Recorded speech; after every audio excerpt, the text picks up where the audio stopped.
Bonjour à tous. Dans cette vidéo, nous allons nous intéresser aux idées de Sandino.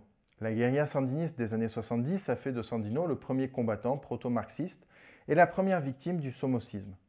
Cependant, les idées de Sandino étaient beaucoup plus éclectiques et nous allons essayer de les résumer brièvement. L'aspect le plus saillant de la pensée de Sandino est son rejet de l'ingérence étrangère, et en particulier états-unienne.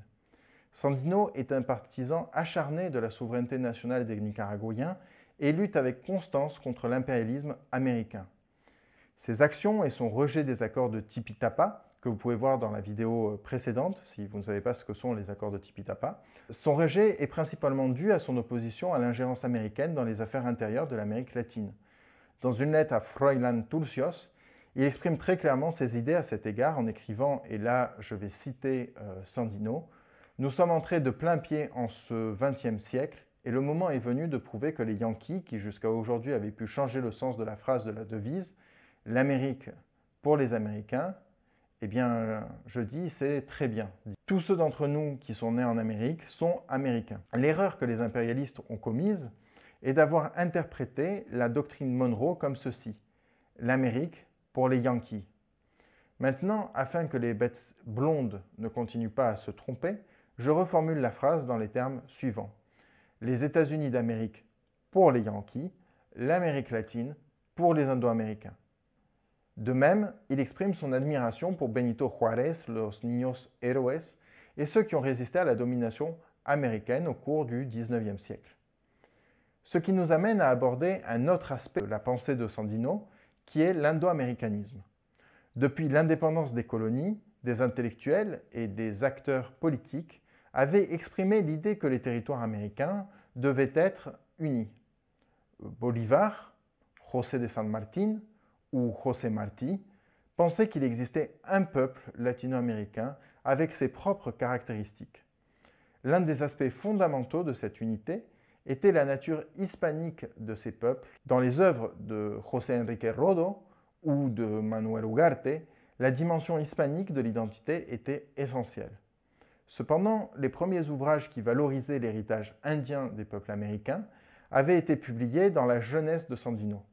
Ainsi, José Vasconcelos au Mexique et Aya de la Torre au Pérou ont mis en lumière l'héritage indien de l'identité américaine. C'est pour cette raison que Sandino a parlé à plusieurs reprises des Indo-Américains qui, pour lui, formaient un seul peuple divisé par les circonstances historiques. Ainsi, il déclara que le monde civilisé connaît bien mon ardent désir que non seulement l'Amérique centrale s'unifie moralement et matériellement pour sa défense de l'impérialisme yankee, mais aussi l'Amérique latine continentale et antillaise, et par conséquent, je ne pourrais pas penser à diviser le Nicaragua. Pour lui, l'unité avait un sens pratique étant donné qu'il avait vécu et travaillé dans plusieurs pays d'Amérique centrale. Le troisième aspect de sa pensée est que la lutte armée est nécessaire à l'émancipation des États indo-américains. Comme l'a dit Sandino, la liberté ne se gagne pas avec des fleurs, mais avec des balles. Le quatrième aspect de sa pensée était qu'il devait y avoir des réformes agricoles et sociales.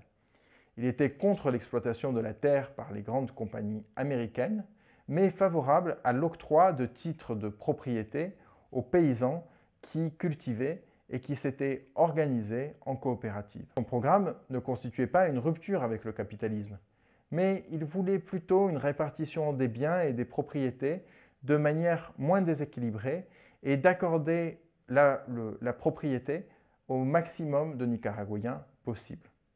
La nation était synonyme d'un certain degré de solidarité et ces mesures sociales devaient être menées conformément aux normes constitutionnelles. La Constitution permettait l'exercice de la souveraineté populaire de manière organisée et les processus devaient aboutir à un consensus. Surtout, ce sont les Nicaraguayens qui devaient définir leurs propres normes constitutionnelles et leurs dirigeants, ce qui les amèneront par la suite à améliorer leurs conditions de vie. Ainsi, Sandino écrit que le progrès de la civilisation ne doit pas stagner, mais nous ne le souhaitons pas sous forme de conquête. Et c'est pourquoi le peuple doit faire preuve de sagesse lorsqu'il élit un dirigeant, car si par malheur il élit un caudillo, le peuple lui-même crée sa dictature, qui, pour se maintenir, devra maintenir le pays dans un état d'esclavage et de misère. Enfin, sa foi dans les réformes sociales et le respect des constitutions était également liée à sa spiritualité. À plusieurs reprises, Sandino a exprimé des idées chrétiennes. Ainsi, il déclara qu'il est possible de voir que le commencement de toute chose est l'amour, c'est-à-dire Dieu. Il peut être aussi appelé le Père créateur de l'univers. La justice divine est la fille unique de l'amour. L'injustice n'a aucune raison d'exister dans l'univers. De la même façon, et nous terminerons par cette phrase, il écrit que l'incompréhension des hommes n'est qu'un moment de la vie universelle. Et quand la majorité de l'humanité comprendra qu'elle a vécu grâce à l'Esprit, l'injustice cessera définitivement et la justice divine régnera pour toujours. Je vous remercie pour votre attention. J'espère que cette vidéo vous a plu. Vous pouvez le faire savoir dans les commentaires ou en vous abonnant. C'est pas bon, c'est pas bon.